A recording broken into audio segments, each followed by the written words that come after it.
ಈ ವಿಡಿಯೋವನ್ನು ನೋಡುವ ಮುನ್ನ ನೀವು ಇನ್ನೂ ಕೂಡ ನಮ್ಮ ಚಾನೆಲ್ ಅನ್ನು ಸಬ್ಸ್ಕ್ರೈಬ್ ಆಗದಿದ್ದರೆ ಸಬ್ಸ್ಕ್ರೈಬ್ ಆಗಿ ಮತ್ತು ಈ ವಿಡಿಯೋಗೆ ಒಂದು ಲೈಕ್ ಮಾಡಿ. Hi friends, life line Kannada GK ಅಡ್ಡಾದ ಮತ್ತೊಂದು ವಿಡಿಯೋಗೆ ಸ್ವಾಗತ. ಪುರುಷತ್ವ ದುಪ್ಪಟ್ಟಾಗಲು ಗಂಡಸರೇ ಈ ಕೆಲಸವನ್ನು ಮಾಡಿ. ಈ ವಿಡಿಯೋದಲ್ಲಿನ ಮಾಹಿತಿ ಕುತೂಹಲಕಾರಿಯಾಗಿದ್ದು, ಹೀಗಾಗಿ ಯಾರು ಕೂಡ ವಿಡಿಯೋವನ್ನು ಸ್ಕಿಪ್ ಮಾಡದೆ ಸಂಪೂರ್ಣವಾಗಿ ನೋಡಿ. ದಾಂಪತ್ಯ ಜೀವನದಲ್ಲಿ ಸತಿಪತಿಗಳು ಅರ್ಥ ಮಾಡಿಕೊಂಡು ಜೀವನ ನಡೆಸುವುದು, ಎಲ್ಲವನ್ನೂ ಸಹಿಸಿಕೊಳ್ಳುವುದು ಅಥವಾ ಯಾವುದೇ ಕಷ್ಟ ಸುಖಗಳು ಬಂದಾಗ ಜೊತೆಗೆ ಇದ್ದು ಹೊಂದಾಣಿಕೆ ಮಾಡಿಕೊಳ್ಳುವುದು ಮಾತ್ರ ಮುಖ್ಯವಾಗುವುದಿಲ್ಲ.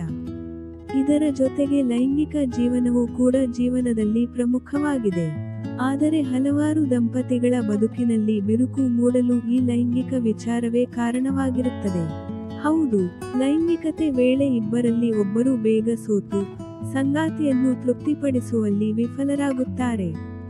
ಇದರಿಂದ ಜೀವನದಲ್ಲಿ ಅನೇಕ ಸಮಸ್ಯೆಗಳು ಎದುರಾಗುತ್ತವೆ. ಆದರೆ ಸ್ನೇಹಿತರೆ, ಇನ್ನೂ ಈ ಚಿಂತೆ ಬೇಡಿ. ಮನೆಯಲ್ಲಿಯೇ ಈ ಕೆಲಸವನ್ನು ನೀವು ಮಾಡಿದ್ರೆ ಖಂಡಿತವಾಗಿ ಲೈಂಗಿಕ ಜೀವನವನ್ನು ಸುಖಮಯಗೊಳಿಸಿಕೊಳ್ಳಬಹುದು. ಪ್ರತಿನಿತ್ಯ ಅಡುಗೆಗೆ ಬಳಸುವ ಕೆಲವು ಪದಾರ್ಥಗಳು ಪುರುಷತ್ವವನ್ನು ಹೆಚ್ಚಿಸುತ್ತವೆ ಅನ್ನುವುದು 99% ಜನರಿಗೆ ಗೊತ್ತಿಲ್ಲ ಎಂದು ಆರೋಗ್ಯ ತಜ್ಞರು ಹೇಳುತ್ತಾರೆ. ಪ್ರತಿನಿತ್ಯ ಆಹಾರದಲ್ಲಿ ಈರುಳ್ಳಿ ಬಳಸಬೇಕು. ಅದರಿಂದ ನಿಮ್ಮ ಲೈಂಗಿಕ ಸಾಮರ್ಥ್ಯ, ಪುರುಷತ್ವ ಎಲ್ಲದೂ ದುಪ್ಪಟ್ಟಾಗುತ್ತದೆ. ಈರುಳ್ಳಿಯಲ್ಲಿ ಹಸಿ ಈರುಳ್ಳಿಯನ್ನು ತಿನ್ನಿ.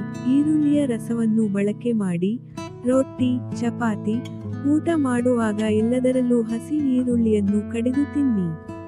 ಸ್ನೇಹಿತರೆ, ಕೆಲವು ಅಧ್ಯಯನಗಳ ಪ್ರಕಾರ ಈರುಳ್ಳಿ ಸೇವನೆ ಪುರುಷರಲ್ಲಿ ಟೆಸ್ಟೋಸ್ಟೆರಾನ್ ಉತ್ಪಾದನೆಯನ್ನು ಹೆಚ್ಚಿಸಲು ಸಹಾಯ ಮಾಡುತ್ತದೆಯಂತೆ. ಇದರಿಂದ ಪುರುಷರ ಲೈಂಗಿಕ ಸಾಮರ್ಥ್ಯ ಸುಧಾರಿಸುತ್ತದೆ. ಟೆಸ್ಟೋಸ್ಟೆರಾನ್ ಸಂತಾನೋತ್ಪತ್ತಿ ಹಾರ್ಮೋನ್ ಆಗಿದ್ದು, ಅದು ಲೈಂಗಿಕ ಬಯಕೆ, ಸಾಮರ್ಥ್ಯ ಮತ್ತು ಪುರುಷರಲ್ಲಿ ಶಕ್ತಿಯ ಮಟ್ಟವನ್ನು ಸಹ ಪರಿಣಾಮ ಬೀರುತ್ತದೆ. ಇದರಿಂದಾಗಿ ನಿಮ್ಮ ಸಾಂಸಾರಿಕ ಜೀವನವನ್ನು ಸುಂದರವಾಗಿರಿಸಿಕೊಳ್ಳಿ. ಸ್ನೇಹಿತರೆ, ನೋಡಿದ್ರಲ್ಲ, ಇದೇ ತರಹದ ಜೀವನಕ್ಕೆ ಉಪಯುಕ್ತವಾಗುವ ಮಾಹಿತಿಗಾಗಿ ನಮ್ಮ ಚಾನಲ್ ಸಬ್ಸ್ಕ್ರೈಬ್ ಮಾಡಿಕೊಳ್ಳಿ. ಈ ಮಾಹಿತಿ ಇಷ್ಟವಾದಲ್ಲಿ ವಿಡಿಯೋಗೆ ಲೈಕ್ ಮಾಡಿ. ಈ ಮಾಹಿತಿಯನ್ನು ನಿಮ್ಮ ಸ್ನೇಹಿತರೆ ಹಂಚಿ. ನಿಮ್ಮ ಅಭಿಪ್ರಾಯ ತಿಳಿಸಿ. ನಮಸ್ಕಾರ.